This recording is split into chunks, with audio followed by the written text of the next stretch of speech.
¿Usted no visto nada de laparoscopia? Bueno, ¿qué les doy? Vimos como instrumental en el fundamento.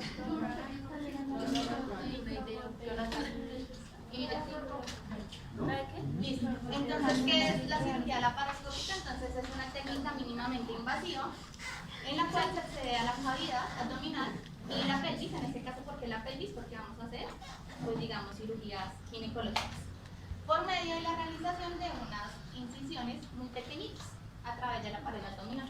Entonces, como yo les explicaba, se hace, ¿cuál es el principal puerto de acceso? El ombligo. ¿Y qué les dije que se pasaba? ¿Cómo se pasa ese primer puerto? Abierto. Muy bien. ¿Y por qué abierto? ¿Qué vamos a insuflar? En gas. ¿Y qué gas? CO2. Que no se nos olvide. Entonces, ya cuando ponemos el primer troca, conectamos acá el CO2 y se distiende la pared abdominal. Ya con eso, digamos, vamos a poder visualizar y vamos a poder colocar los otros trocas. Bueno, hay dos tipos de laparoscopia. Diagnóstico. ¿Cuál sería la diagnóstica? Exacto. Entonces, llega la pacientica que con dolor abdominal y le hicieron prueba de embarazo y está negativa y le hicieron ecografía, digamos, para el apéndice y está negativa. Entonces, ¿qué hacemos? La pasan a una laparoscopia a ver qué puede ser. Entonces, está la diagnóstica, que es con el fin de examinar y mirar cómo está dentro de la pelvis. Entonces, es solo para entrar, mirar y dar un diagnóstico. Y está la terapéutica, que en este caso sería la misma quirúrgica, que ya para entrar a realizar algún procedimiento quirúrgico. ¿Qué procedimientos quirúrgicos de los que vimos abiertos creen ustedes que se puede hacer por laparoscopia? Esterectomía, operoidea,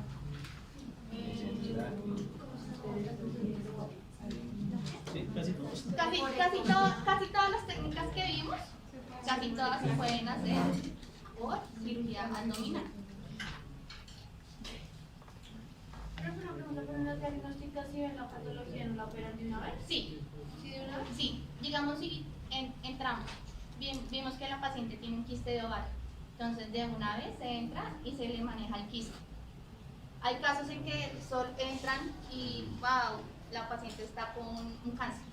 Entonces pues ahí sí ya no le puedes hacer nada. De pronto tomar una biopsia para llevarla al estudio a ver en qué etapa está ese cáncer. Pero digamos que cuando digamos, entran y miran y encuentran algo, casi siempre de una vez lo tratan. Porque pues sería una bobada volver a reintervenir. Entonces, como les decía, hay varios procedimientos. Una de las que más se hacen entonces es el pomerol, la recanalización de trompas, el embarazo ectópico, cistectomía ovárica. ¿Quién se acuerda qué es cistectomía? Quistes en el ovario. Muy bien. Miomectomía, histerectomía, linfadenectomía. Recuerda que cuando hablábamos de las exenteraciones pélvicas o de las vulvectomías cuando eran radicales, yo les decía que hacíamos primero la linfadenectomía por laparoscopia y después íbamos a trabajar toda la parte vaginal. Entonces pues es más fácil que la paciente se vaya con unas incisiones chiquitas y pues porque sería terrible que se fuera con una chaguala, pues recuerden esas incisiones tan feas por allá. Endometriosis, cuerpo suspensión y cuando hay adherencias pélvicas. Cuando hay adherencias pélvicas, que digamos la paciente la reintervinieron vía abierta o le hicieron alguna intervención y tienen muchas adherencias. Ahorita les muestro una foto cómo se ven las adherencias, entonces eso hace que le cause mucho dolor. Entonces, en ese caso entrarían y con la tijera, recuerdan que los instrumentos de laparoscopia hay unos que tienen como una puntica en la parte de arriba, ¿o no se acuerdan? Bueno, ahorita lo miramos. En esa puntica la idea es colocar la energía monopolar y digamos que si en la institución no hay energía, como ligachur o como armónico, entonces se puede así. Se conecta a la tijera, se conecta el monopolar y mientras cortan van haciendo hemostasia. ¿cuáles son los beneficios de la laparoscopia? ¿Cuáles creen ustedes que son? Menor tiempo de recuperación. Bueno, se fue la técnica quirúrgica. Exacto. Entonces, primero duele menos, porque pues no, digamos no están accediendo a la cavidad, entonces solo por estas incisiones pequeñitas, entonces no hay que desgarrar músculos. Recuerdan que teníamos que desgarrar manualmente los músculos y todo, entonces va a doler muchísimo menos. Va a tener la paciente una recuperación más rápida. Como decía la compañera, las cirugías, algunas pueden que sean más rápidas, todo depende también de la agilidad del cirujano. Porque hay cirujanos que duran en la laparoscopia 1000 horas y uno dice, ábrala. Porque es más fácil, por ejemplo, un apéndice es muchísimo más rápido abierto que por la laparoscopia. Pero pues eso ya va en la agilidad que tenga cada cirujano. Tiene un mejor resultado estético, van a poder visualizar mejor la cavidad abdominal y se va a disminuir el riesgo de infección. ¿Por qué creen ustedes que se disminuye el riesgo de infección? Pues las incisiones son más pequeñas y digamos que el abdomen no va a estar abierto, sino todo se va a trabajar en un espacio controlado. ¿Cuál es la desventaja? ¿Cuál creerían ustedes que es la desventaja de esto?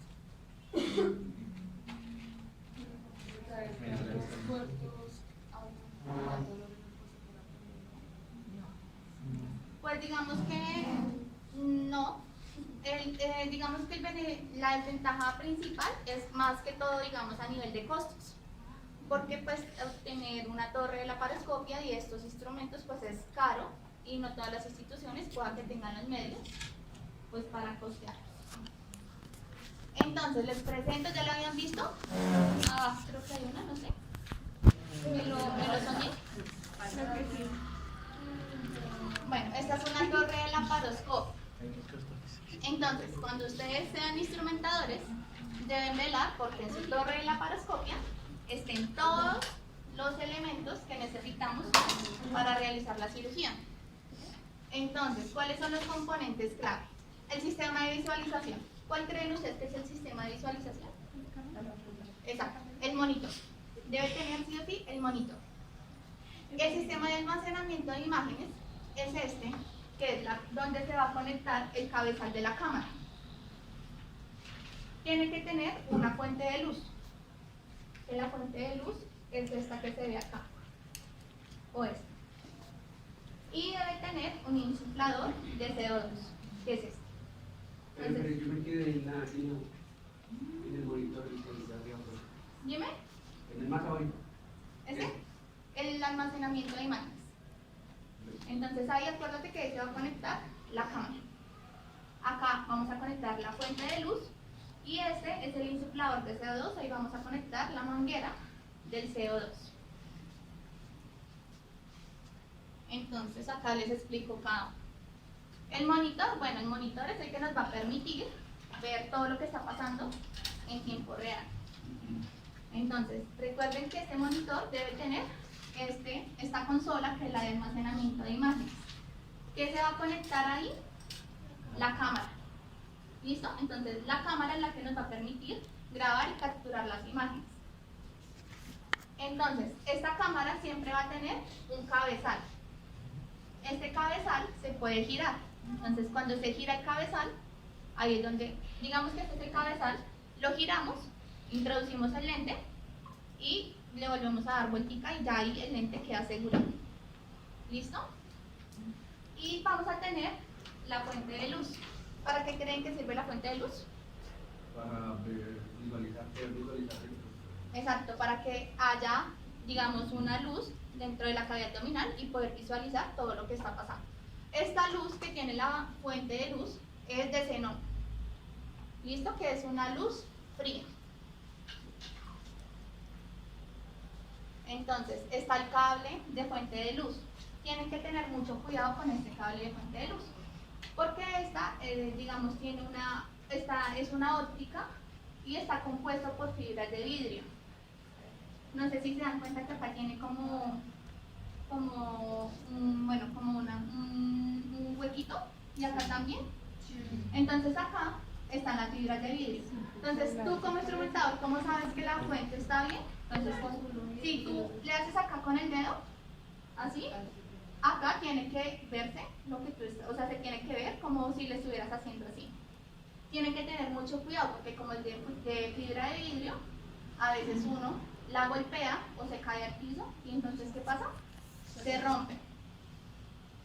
¿Listo? Y me enteré, por malas lenguas, que los instrumentadores que están saliendo recién graduados están, digamos, como, pues yo entiendo que cuando uno es estudiante a veces es muy difícil que lo dejen manejar ese tipo de, pues, de equipos porque pues tienen un riesgo, ¿no?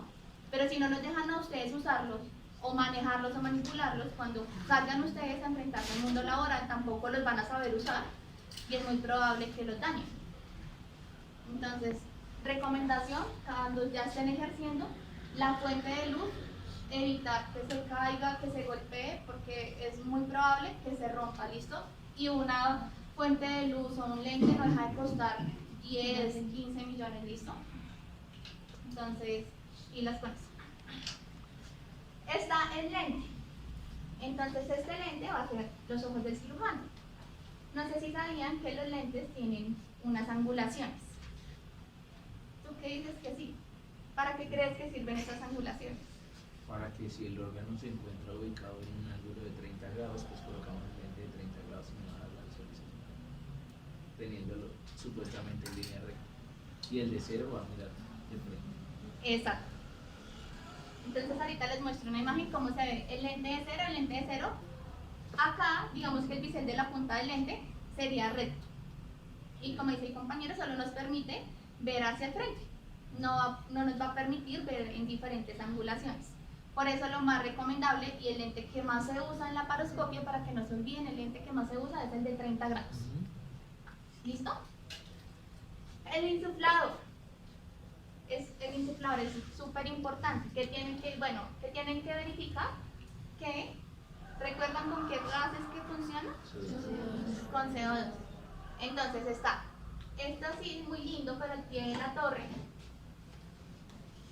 como lo veíamos acá, bueno acá no se ve, pero acá al pie de la torre va a haber, ya puede que sea una bala o que esté directamente conectado a la pared, pero casi siempre hay una bala.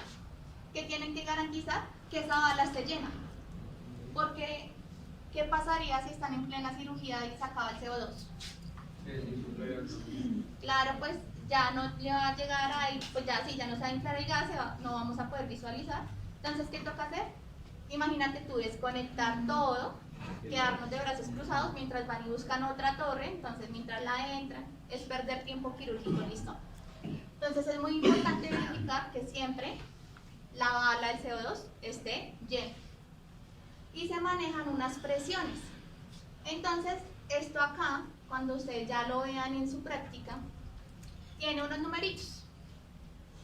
Y es, digamos, la presión a la que se debe insuflar el abdomen. ¿Qué presión es? De 12 a 15 milímetros de mercurio. ¿Listo? ¿Qué pasa si se pone menos? ¿Qué creen que pasa si se pone menos de esa presión? No insuflaría lo suficiente. Exacto. No se insuflaría suficiente. ¿Y qué pasa si se pone más? Causaría una distensión que la lesión del paciente. Digamos que el riesgo de poner más presión es que este gas, a pesar de que no es tóxico, pero si lo ponemos en una mayor cantidad, va a empezar a que toda la función pulmonar de la paciente se vea afectada. ¿Listo? Entonces esta paciente puede entrar hasta en un shock porque le estamos subiendo mucho la presión. Y entre más se suba la presión, digamos que más dolor postoperatorio va a tener la paciente. No sé si han escuchado a personas que las han operado de la laparoscopia y dicen que les duele mucho que porque el CO2. No sé, a mí nunca me han operado por la laparoscopia, pero dicen que les duele. Entonces, pero dicen que cuando duele por la laparoscopia es porque le pusieron mucha más presión de pronto de la que debía. Entonces, que no se nos olvide, de 12 a 15 milímetros de mercurio. Y este cable del insuflador es el que vamos a conectar a esta consola. Entonces, si se dan, bueno, esta parte gruesita que tiene un filtro, esa es la parte que va a ir conectada al insuflador. Y si se dan cuenta que esto es una parte más delgadita y tiene acá como un botoncito, como una muesquita, esa muesquita es la que va a ir conectada, como lo vemos acá, al troca. Y por ahí es donde va a permitir el paso de luz.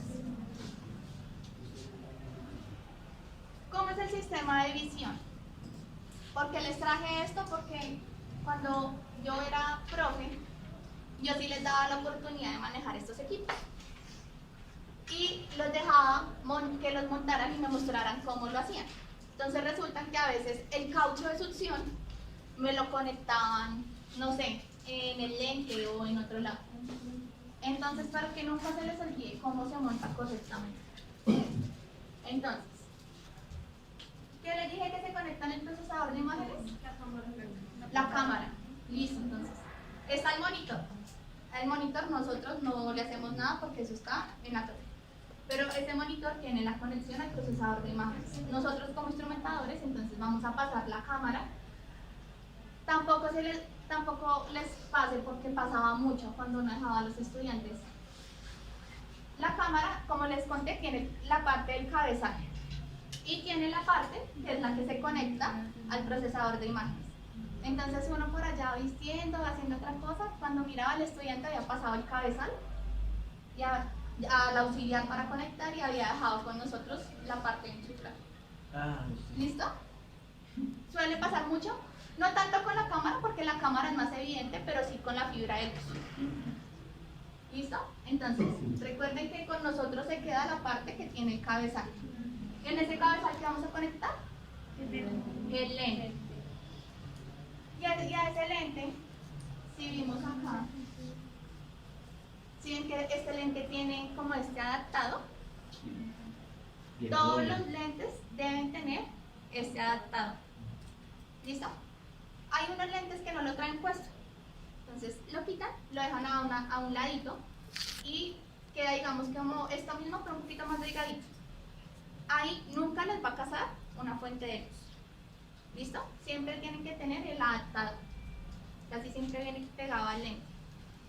¿Qué pasa? Que a veces como instrumentadores quirúrgicos ahí nos desconectaron la torre, empezamos a recoger el desorden y recuerdan que esta parte es la que va conectada acá.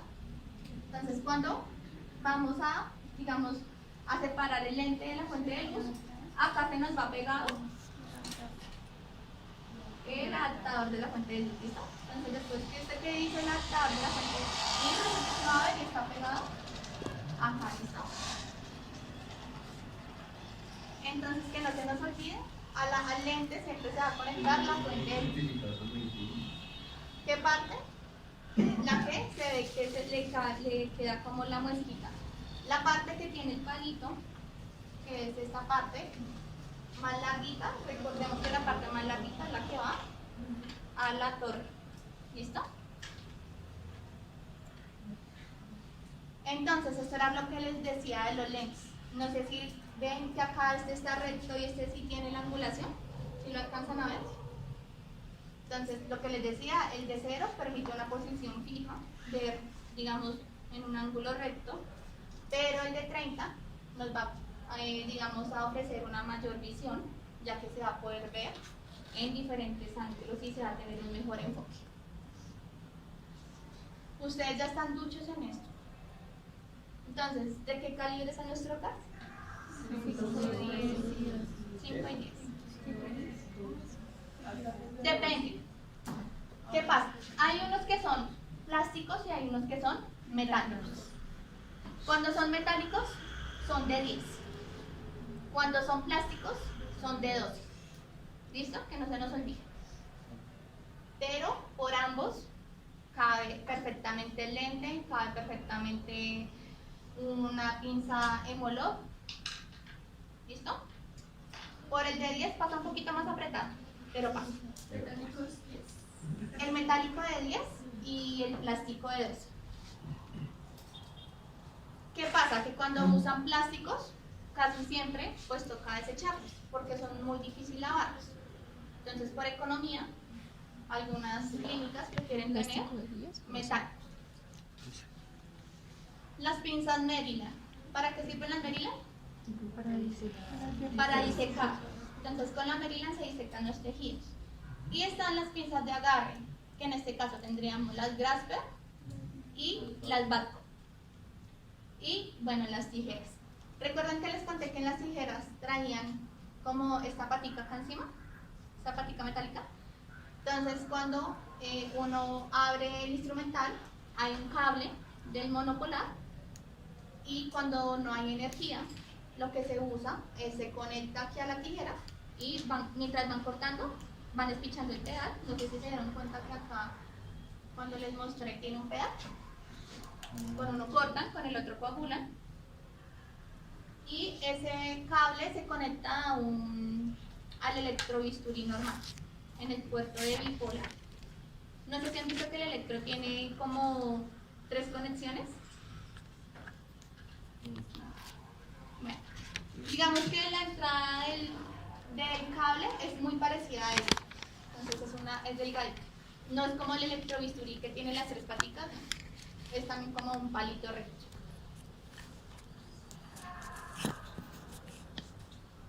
Bueno, también hay portaagujas. ¿Qué tiene de particular estos portas? Que tienen un rash. Entonces ellos tienen el rash y es el que permite que, digamos, la aguja quede sostenida cuando está ahí. Hay uno, no sé, Y hay uno que es importante que se recibido. pues casi siempre uno pasa 2 portaagujas y cuando la institución no tiene 2 portaagujas, un portaagujas y una Maryland. Entonces con la Maryland se ayudan, digamos, cuando pasan el punto, con la Maryland cogerían la punta de la aguja y la sacarían. Digamos que con la Maryland se ayudan a suturar. Y hay unos cirujanos que en la laparoscopia hacen nudos extracorpóreos. ¿Qué es extracorpóreos? Que hacen el nudo por fuera y digamos que lo bajan, pero para lograr que quede bien abajo toca introducir un bajanudos para garantizar que ese nudo que hizo por fuera, que le quedó muy lindo, pero adentro le quede bien ajustado, ¿listo? Y lo que les decía, la cánula de irrigación-succión, que fue esa que vimos abajo, que era una reviejera. Sí. Bueno, las cánulas, casi siempre las que son metálicas, son así, entonces recordemos que un lado, que se pone en un lado y que se pone en el otro. Equipo más goteo y el otro para caucho de succión. Exacto, entonces que no se nos olvide, en la parte más larga es donde conectamos el caucho de succión y en la parte más cortica se conecta el equipo de macrogoteo, ¿listo? Cuando no hay un macrogoteo, se coloca una Y de tubo. Y lo que yo les decía, los ganchos, está el gancho de hook o el que tiene forma de pala. Y bueno, en algunas instituciones no les gusta entrar así como yo les dije, que colocan primero el trocar y cuando con el trocar adentro insuflan la cavidad. ¿Por qué? Dicen que pues, les parece como riesgoso que de pronto en esa técnica de tú introducir el trocar, recordemos que eso tiene un punzón, de pronto pueda, como y no estamos viendo, de pronto pueda lesionar algún digamos, el intestino o algún órgano que esté por ahí cerca.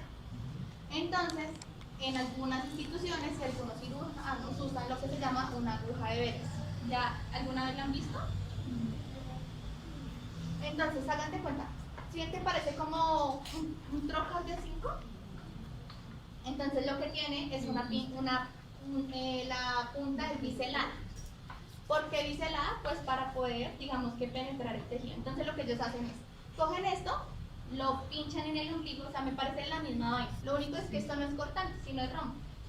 Y insuflan el abdomen. Y ya cuando el abdomen está totalmente distendido, ahí sí, colocan el trocar y ya retiran la aguja y colocan ya directamente, pues, digamos, el CO2 al trocar.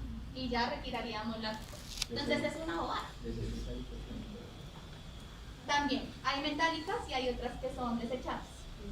Entonces pues es más fácil entrar de una vez con el trocar y evitarse ese paso. Pero pues ya el gusto de decir. Entonces lo que yo les decía, hay muchos tipos de energía. En ginecología, la que más usan es el ligachú. ¿Listo? Ligachú es la favorita de los ginecólogos. Pero si no hay ligachú, usan bisturí armónico. ¿Han tenido la posibilidad de verlos en más? Con el ligachú. Bueno, entonces, ¿qué pasa? El armónico. Entonces, bueno, cuando ustedes vayan a usar estas energías, también deben velar o que las consolas estén en la sala. Esta es la consola del armónico. Siempre la van a ver así, con un número 3 y un número 5. ¿Por qué creen que un 3 y un 5? ¿O a qué se les hacía referencia? ¿Ni idea? Listo. Entonces ella, con este 3 y este 5, te está diciendo que ella te va a cortar. Ella corta y sella. Entonces te corta o te sella vasos de 3 o vasos de 5.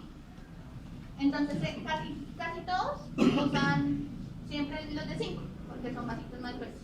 Entonces cuando el cirujano está trabajando con 5, es ella aquí en esta parte en la consola, ustedes van a ver que se pone amarillito mientras él está trabajando. Todos estos siempre van a tener un pedal. Entonces hagan de cuenta que se han visto, bueno, el electrobisturí normal que tiene un botoncito amarillo y otro azul, ellos siempre van a tener un pedal. En este caso es negro o también viene amarillo y azul, y ellos saben cuál es la función que están haciendo. Entonces, ¿cuál es la diferencia del bisturí armónico al ligature? Que el bisturí armónico corta y coagula vasos de hasta 5 milímetros. ¿Listo? El ligature solo sella vasos. ¿Por qué usan tanto el ligature? Porque sella vasos hasta de 7 milímetros. O sea, te permite vasos más gruesos. Entonces, pues, da mejor control de hemostasia el ligature. Ambos, como son por la paroscopia, entonces tienen que ser largos. Este tiene un vástago de 36 centímetros y este de 37 centímetros. Entonces es más largo el ligature. Entonces si la paciente es gordita, nos va a servir más usar el ligature. El diámetro. Este viene solo de 5. Entonces solo lo puedes usar por el trocar de 5. El ligature viene de 5 y viene de 10. ¿Cuál es la diferencia? Bueno, pues primero que el de 5 pues es más chiquito, el de 10 es más grande, pero en las mandíbulas, el de 10, las mandíbulas del de 10 es más gordito. Y este es con energía ultrasónica y este es con energía bipolar. ¿Listo? Acá tú te puedes quedar haciéndole ahí todo el tiempo y él no te va a avisar si ya coaguló o no el vaso. En cambio, el ligature, cuando termina de hacer el sellado del vaso, él empieza a pitar. Cuando termina de sellar el vaso, deja de pitar y ya no sigue activando la función. Entonces eso permite, pues digamos, que tengan un mayor control sobre el vaso. Y esta energía ultrasónica hace que haya, digamos que las paticas de este quedan calientes y puede que de pronto si tú lo acercas a otro tejido lo quemes. Con esta energía ultrasónica no te va a pasar eso. Entonces digamos que cada uno tiene sus ventajas y sus desventajas, pero el que casi siempre usan es el ligature. Otra cosa que hay que tener en cuenta, cuando usen bisturí armónico, ahorita les muestro la pinza. Esta pinza no trae cable, entonces ustedes siempre como instrumentadores deben llevar accesorio el cable del armónico, que es este cable que vemos acá. Entonces, este conector es el que se conecta acá en la consola y aquí es donde vamos a introducir la pinza. ¿Por qué trae como este asegurador? ¿Listo? Ponemos la pinza y cuando ya la pinza esté montada, lo que uno hace es introduce esto por la pinza, le da 2 vueltas y ya aseguras que la pinza quedó totalmente ajustada. ¿Listo? En cambio, con el ligature no tienes que hacer nada de eso porque el ligature ya trae su propio cable. Entonces, si vemos que el ligature trae su propio cable, entonces, de una vez, tú en la paroscopia siempre, para decir el paciente, se viste igual que lo vimos ese día normalito, lo único adicional es que vamos a hacer un bolsillo. Y en ese bolsillo vamos a guardar lo que, digamos, sería la energía que usemos, y algunos cirujanos prefieren tener las pinzas allá, en su bolsillo. Y la succión, cuando no la estamos usando, también la guardan en el bolsillo. ¿Listo? Entonces, recuerden que no tienen que llevar ningún cable adicional. En cambio, el armónico, tienen que ver en la pincita sola, deben llevar el cable. Y estas son endograpadoras.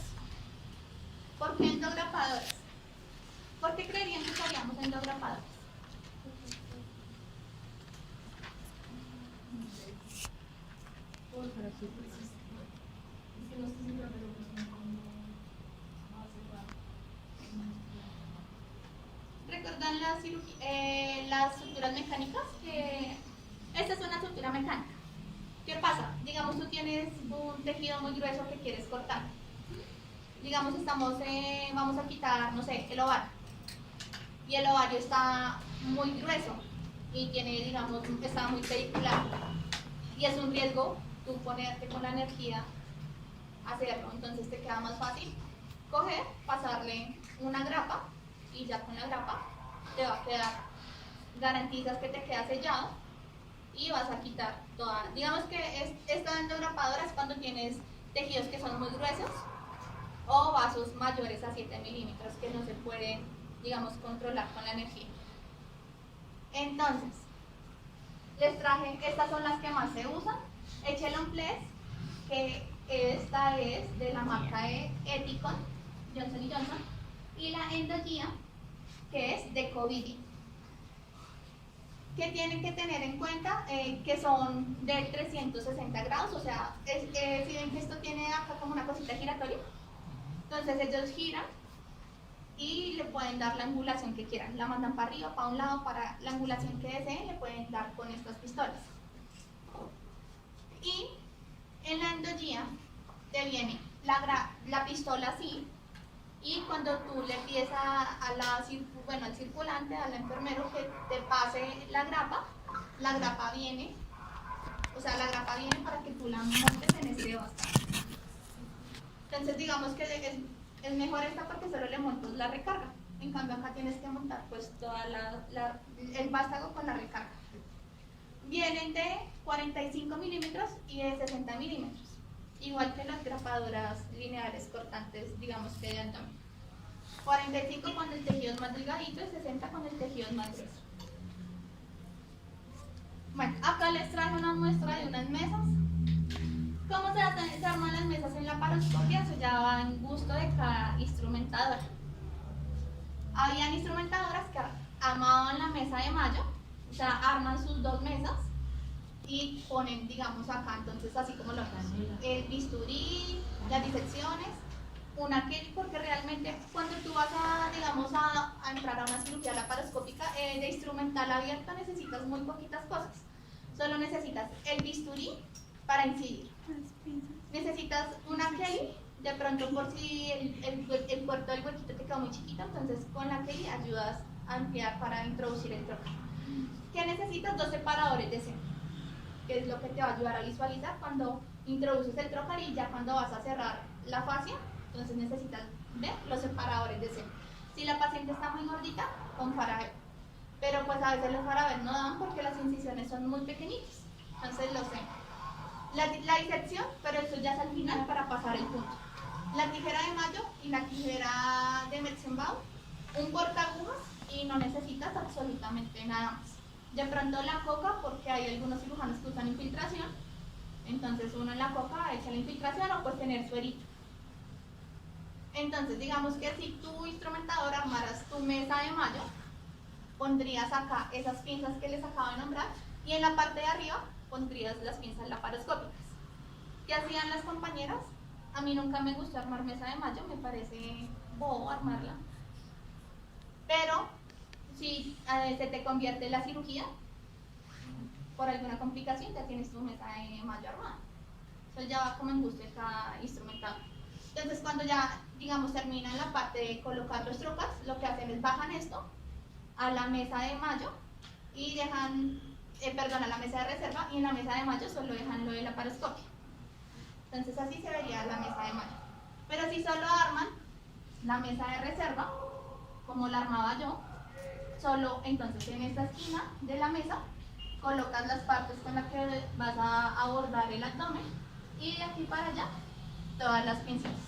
Y acá pues ya iría pues la canasta con los equipos. ¿Listo?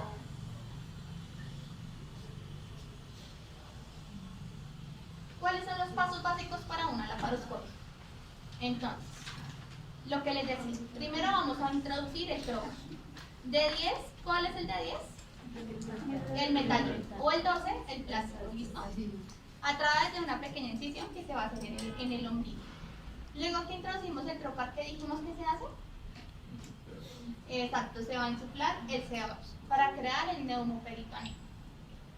Listo, entonces ya introducimos el primer trocar, ya conectamos el CO2, entonces ya vemos que ya se hizo el neumoperitoneo, entonces ya todo el abdomen se distendió. Entonces, como ya tenemos una visualización, entonces, bueno, como ya está extendido y ya se puede visualizar, vamos a introducir por ese trocar umbilical el lente. ¿Sí, Michael? Gracias. Vamos a introducir el lente. ¿Listo? Ya con el lente y bajo esa visión directa vamos a colocar los otros trocas, porque si ya, como estamos viendo, ya sabemos en dónde los vamos a colocar. Ya después de que colocamos los trocas, vamos a poder ver y ya vamos a poder visualizar lo que se va a hacer. ¿Recuerdan que les dije que habían unas adherencias? Así se ven las adherencias. Entonces ya ahí entramos, miramos y ya sabemos qué vamos a hacer, si vamos a solo a tomar una biopsia o si ya vamos a hacer el procedimiento como tal.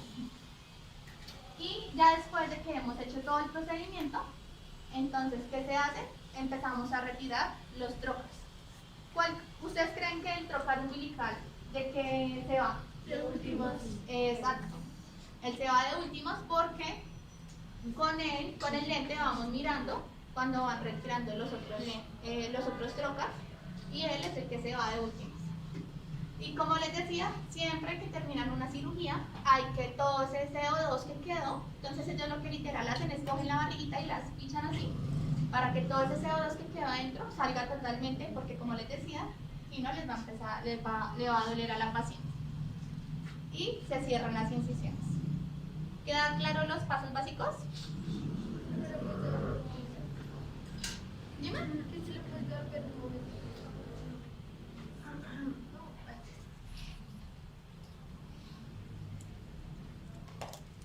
¿Listo? No, un momentico.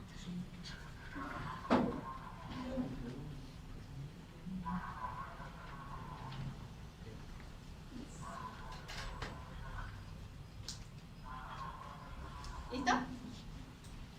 Entonces, la que más hace